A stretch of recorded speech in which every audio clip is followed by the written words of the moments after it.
Today, AMD crushes records on air. AMD's new GPU beats the 4090 at this. Terrible news, and Nvidia's ending these RTX 4000 GPUs. Welcome everyone to Gamer Meld.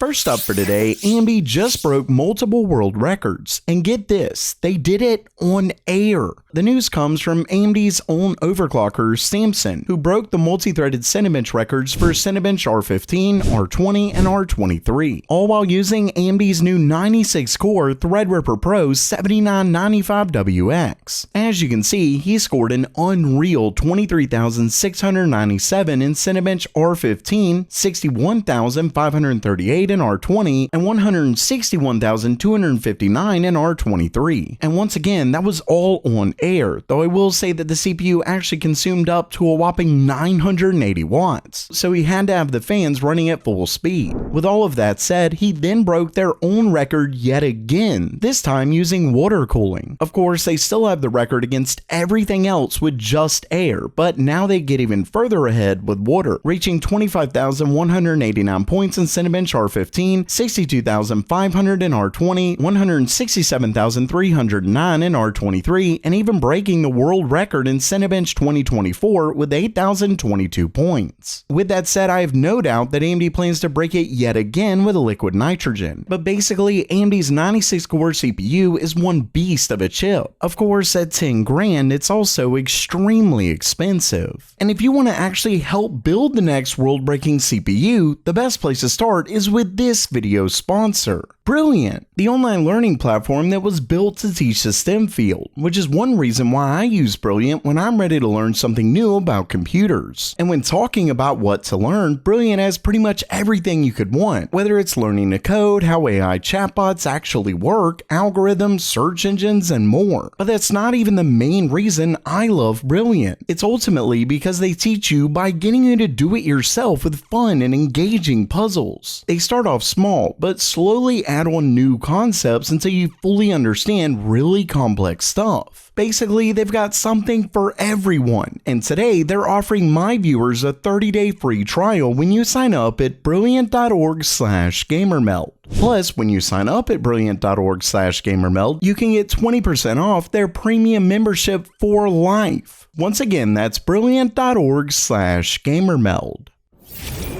And next up for today, AMD recently released their ultimate mobile GPU, their RX 7900M. The GPU comes with a very impressive 72 CUs for 4,608 stream processors, 16GB of GDDR6 memory, and a TGP of up to 180 watts. Of course, notebook makers will be able to configure that down based on their thermal overhead, etc. So far, we hadn't really seen too much in terms of performance besides the benchmarks done by AMD themselves, which show the GPU to be 7% faster on average than Nvidia's 4080 laptop card. Well, we now have a couple benchmarks that leaked out of Geekbench, which show AMD's new GPU actually beating the 4090 in one thing. As you can see, the card scored a very impressive 171,430 in the Vulkan benchmark, which is quite a bit higher than the 4090's 157,068. With that said, in OpenCL, Nvidia's notebook 4090 completely crushes the 7900M, but it's still wild to see AMD's GPU getting anywhere near the 4090 in terms of performance. Of course, the 7900M doesn't look all that great when it comes to power draw, but notebooks powered by the 7900M will probably be quite a bit cheaper than both the 4090 and 4080 notebooks, so it could end up being worth it overall.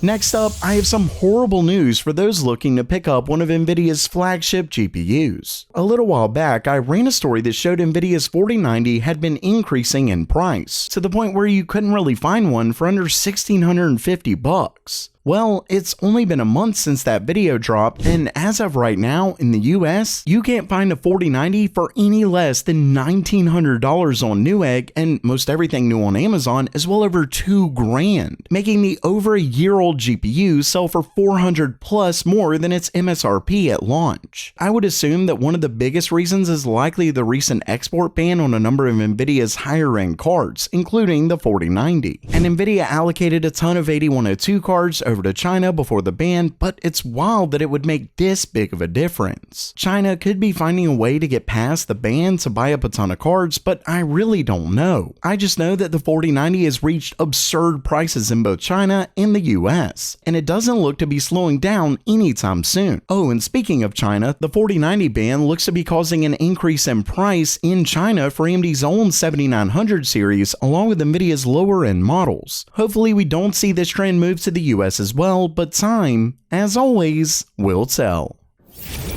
And lastly for today, Nvidia looks to be halting production on 2 of their RTX 40 series GPUs. This story was originally shared on board channels and later reported by Tech PowerUp. And as you can see, Nvidia has apparently halted production of both their RTX 4080 and 4070 Ti GPUs in preparation for their super variants. Now, this halt in production could be just a temporary measure to make room in the line for the production of their new super cards, but if their new super cards are priced anywhere near those, it wouldn't really make sense to begin producing them again, so it may ultimately be the end. With that said, while talking about price, recent rumors have pointed to the 4080 Super actually being at $999, which means it would not only be faster, but also cheaper than the regular RTX 4080 at launch, so it's definitely good news. This could potentially counteract the 4090's absurd increase in price, though I will say that the 4080 Super doesn't really look set to challenge the 4090 in any real way, so I wouldn't hold my breath. On the other hand, the other cards look to be much closer to their original price, and could even be a little bit more. Moving back to the production leak, Nvidia has already shipped the last orders of both cards for Q4 2023, leaving board partners waiting on their new super cards for next year. Ultimately, this means Nvidia should be releasing their new GPUs very soon, with the most recent news pointing to CES next year, so just a couple months.